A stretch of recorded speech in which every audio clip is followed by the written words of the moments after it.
तो hello students, welcome back to our YouTube channel nursing magic. आप सबका फिर से एक बार बहुत स्वागत है। आप सब कैसे हो? आई होप आप लोग बहुत अच्छे हो, अच्छे से पढ़ाई कर रहे हो। ठीक है, आज न्यू टॉपिक के ऊपर हम लोग डिस्कशन करेंगे। अभी तक बहुत सारे सब्जेक्ट्स के ऊपर डिस्कशन कर चुके हैं, बहुत सारे वीडियोज़ को आप लोगों ने बहुत प्यार दिया है। ठीक है, अब हम लोग देखेंगे कंफर्ट डिवाइसेस के बारे में। ये कोई सब्जेक्ट से रिलेटेड नहीं है, ये आपके नर्सिंग फाउंडेशन यानी फंडामेंटल ऑफ नर्सिंग या फिर आपके कम्युनिटी हेल्थ लैब या फिर MSN के लैब्स जो होते हैं आपके, या फिर मिडवाइफरी के जो लैब्स होते हैं, जो भी आपके लैब है उसके अंदर काम आने वाले बहुत बहुत बहुत इंपॉर्टेंट डिवाइसेस है, इंस्ट्रूमेंट्स है, जो कि एक नर्स को पता होना चाहिए। आपके प्रैक्टिकल पार्ट का वीडियो है। ठीक है, क्योंकि बहुत बच्चों ने ऐसा मुझे बोला है कि मैम लेक्चर्स के वीडियो तो अवेलेबल हो जाते हैं, बट हमें प्रोसीजर्स के वीडियोस अवेलेबल नहीं हो पा रहा है, सही से समझ नहीं आ पा रहा है। तो मैं पूरी कोशिश करूँगी कि आप लोग को प्रोसीजर यानी लैब वाले पार्ट जो है वो मैं आपको क्लियर कर सकूँ। ठीक है, तो बेसिक हम लोग स्टार्ट करेंगे। सबसे पहला आपका है कंफर्ट डिवाइस। कंफर्ट डिवाइस क्या होता है बच्चों? कंफर्ट मतलब क्या होता है? आराम। ऐसे डिवाइस जो आपको आराम पहुंचाते हैं। अब आप बोलोगे कि मैम कंफर्ट, आराम, ये क्या आप बोल रहे हो? ठीक है, आराम से समझाती हूँ, एक एक चीज़ समझेंगे, एक ही बार थोड़ी सारी चीज़ें समझ जाएंगे हम लोग। ठीक है, कंफर्ट डिवाइस मतलब ऐसे इंस्ट्रूमेंट, ऐसे डिवाइस जो आपके पेशेंट को या फिर किसी व्यक्ति को आराम देने के लिए काम आते हैं। ठीक है, वही होता है आपका कंफर्ट डिवाइस। देखिए यहाँ पे कंफर्ट डिवाइस का डेफिनेशन दिया हुआ है। Comfort device are the mechanical device plan to provide optimal comfort to an individual, यानी किसी व्यक्ति को आराम देने के लिए बनाए गए उपकरण, डिवाइस को हम लोग कंफर्ट डिवाइस कहते हैं। यहाँ पे ढेर सारा नाम भी दिया हुआ है, देख लो। पिलो, ये पिलो, बैक रेस्ट है, बैक क्रेडल, ऐसे नाम आपको समझ में नहीं आएंगे, इसीलिए हम लोग फोटो के साथ और उसके काम के साथ एक एक चीज़ को डील करेंगे। ठीक है, ठीक ठीक है मेरे प्यारे बच्चों, हम लोग स्टार्ट करते हैं एक एक कंफर्ट डिवाइस के साथ में। आप लोग को मैं फोटोज भी दिखाऊंगी और बताऊंगी। ठीक है, बहुत आसान है समझना, और ये बहुत इंपॉर्टेंट है। किसी भी प्रोसीजर को जानने से पहले आपको कंफर्ट डिवाइस के बारे में, पोजीशंस के बारे में पता होना चाहिए, वरना आपको प्रोसीजर समझ में नहीं आने वाला। ठीक है, सबसे पहला आपका कंफर्ट डिवाइस है पिलो। पिलो मतलब क्या है? सबको समझ पता होगा। पिलो मतलब क्या है? तकिया। तकिया हम क्यों लगाते हैं? क्यों लगाते हैं बताओ? पर्पस दिखा हुआ है यहाँ पे, सामने भी लिखा हुआ। आप लोग खुद से कमेंट करके बताइए, तकिया हम लोग क्यों लगाते हैं? मेनली अपने सर को आराम देने के लिए और बॉडी को कंफर्टेबल पोजीशन देने के लिए, बॉडी को प्रॉपर अलाइनमेंट में रखने के लिए, यानी बेसिकली पूरे बॉडी को एक प्रॉपर शेप में रखने के लिए, एक आराम देने के लिए हम लोग क्या करते हैं? तकिया लगाते हैं। ठीक है, मेनली जो प्रेशर शोर वाले पेशेंट होते हैं, प्रेशर शोर, बेड शोर क्या होता है बच्चों? आप लोग जरूर बताना। वैसे जो बच्चे कमेंट नहीं करते कोई दिक्कत नहीं है, आप लोग बहुत गलत कर रहे हो, बट आप लोग को पढ़ते लिखते रहना चाहिए। बेड शोर का मतलब क्या होता है मेनली, मैं अलग वीडियो इसके ऊपर एक बनाऊंगी आप लोग के लिए पक्का। ठीक है, अभी हम लोग देख लेते हैं जो भी प्रेशर शोर वाले पॉइंट होते हैं, यानी जो भी आपके जोड़ होते हैं, जॉइंट्स होते हैं, जहाँ जाना वहाँ वहाँ हम क्या करते हैं? पिलोस लगाने का काम करते हैं। जैसे शोल्डर पे जॉइंट होता है, आपके एल्बो में, आपके घुटनों के पास में। ठीक है, जहाँ पे भी जॉइंट्स होते हैं वहाँ पे हम क्या करते हैं? तकिया लगाने का काम करते हैं, जिससे क्या होता है? पेशेंट को बहुत ज़्यादा आराम मिलता है और उसको बेड शोर का चांसेस कम होता है। ठीक है, यहाँ पे इमेज भी दिया हुआ पिलो का।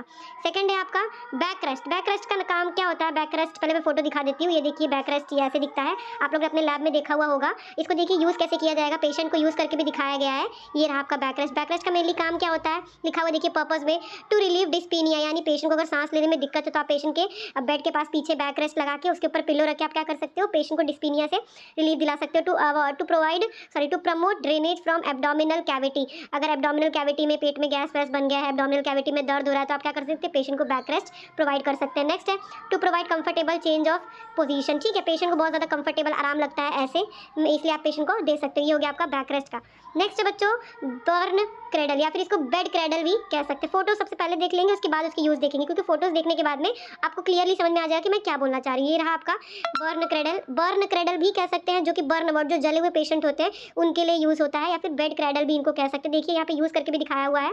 इससे क्या होता है? किस पेशेंट को दिया जाता है? मेनली जो पेशेंट जले हुए, जिनका बॉडी पार्ट पूरा जल गया है, उनको दिया जाएगा। इससे क्या होगा? देखिए यहाँ पे बर्न क्रेडल के ऊपर चादर लगाएगा। इससे क्या होगा? पेशेंट की बॉडी को आप कवर भी कर दोगे, और क्या होगा? वो चादर जो है वो उसके बॉडी पार्ट्स पे चिपकेगा नहीं। ठीक है, उसको दर्द नहीं होगा, क्योंकि पेशेंट का पूरा बॉडी जल चुका है, तो उसके पूरे बॉडी में हर जगह पस होगा, खून लगा होगा। ठीक है, उसको दर्द होगा बहुत ज़्यादा। ठीक है, तो उसके ऊपर अगर आपका चादर चला जाएगा तो उसको और ज़्यादा दर्द होगा। इसीलिए हम क्या करते हैं? बर्न क्रेडल या फिर बेड क्रेडल का भी यूज़ करते हैं। और किस लिए यूज़ करते हैं? टू अलाउ, ठीक है, और किस लिए यूज़ करते हैं हम लोग?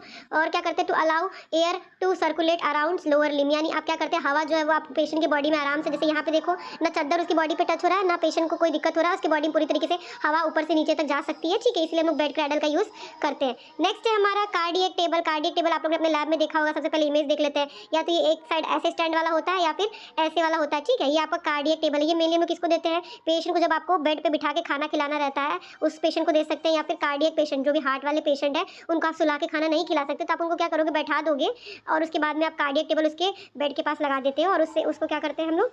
आराम से खाना दे सकते हैं। या फिर पेशेंट को कुछ लिखना है तो वो बैठ वैसे ही रख के लिख सकता है, ठीक है। नेक्स्ट है आपका मैट्रेस। मैट्रेस मतलब क्या होता है बच्चों? गद्दा होता है, ठीक है। मेनली गद्दा होता है, दो टाइप का गद्दा होता है, एयर मैट्रेस और वाटर मैट्रेस। एयर मैट्रेस मतलब क्या होगा? ऐसा गद्दा जिसके अंदर हवा भरा हुआ होगा, और वाटर मैट्रेस ऐसा गद्दा जिसमें आप लोग पानी भर सकते हो। पानी, अब आप लोग बोलोगे मैम गद्दे में पानी, ठीक है, हॉस्पिटल्स में ऐसे गद्दे अवेलेबल होते हैं, मतलब ऐसे मैट्रेसेस आते हैं। मेनली एयर मैट्रेस से क्या होगा, जो पेशेंट प्रेशर शोर वाले, बेड शोर वाले हैं, उनको बेड शोर होने का चांसेस कम होगा। और वाटर मैट्रेस से क्या होगा, अगर आप उसमें हल्का सा गर्म पानी भर के उस मैट्रेस को बनाओ तो उससे क्या होता है, पेशेंट की पूरी बॉडी की, जो बोलते हैं ना, पूरा बॉडी की सिकैया हो जाएगी, ठीक है, ऐसे वाटर मैट्रेस से, यानी comfortable, to provide comfortable position.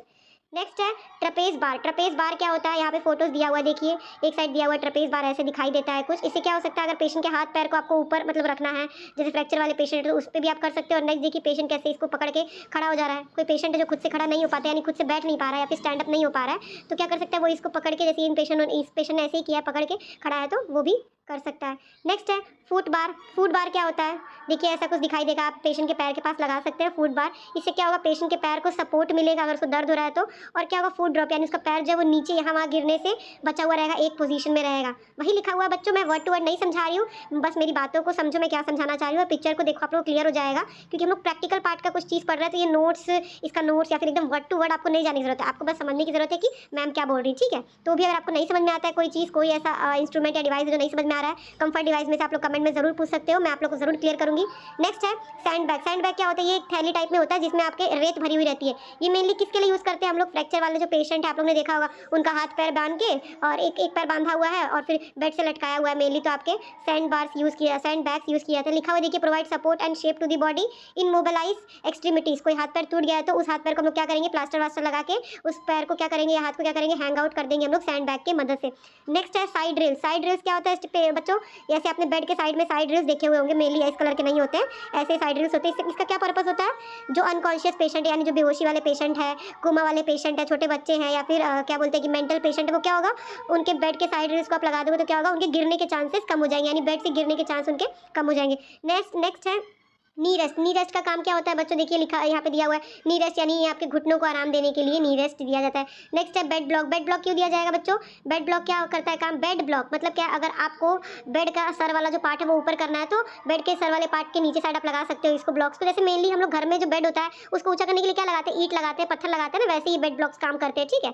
Next है एयर कुशन। ये भी आप लोग अपने लैब में देखा हुआ होगा, एयर कुशन। ये हवा वाली तकिया, हवा वाला तकिया, ठीक है, ऐसा गोल शेप का, डोनट शेप का रहता है। इसमें क्या फील होता है, इसमें हम हवा फील करते हैं, और इससे क्या कर सकते हैं, पेशेंट के एल्बो में, यानी हाथ में, एल्बो में अगर दर्द हो रहा है तो हम लोग क्या कर सकते हैं, इसका हाथ, इसके पेशेंट का हाथ इसके अंदर डाल के पेशेंट के जॉइंट्स को आराम दे सकते हैं। ये सारा आपका था all over about comfort device. आप लोगों को समझ में आया हो और वीडियो अच्छी लगी हो तो लाइक ज़रूर करिएगा, सब्सक्राइब करिएगा, और अगर किसी को इस वीडियो के नोट्स चाहिए होंगे तो आप लोग कमेंट करिएगा, मैं अपने व्हाट्सअप ग्रुप में जो नर्सिंग मैजिक के नाम से उसमें शेयर कर दूंगी, ठीक है। ये पूरे वीडियो को जरूर ध्यान से देखिएगा, एक एक प्रोसीजर धीरे धीरे ऐसे आपको समझाती रहूँगी। Keep studying, keep growing. Thank you for watching.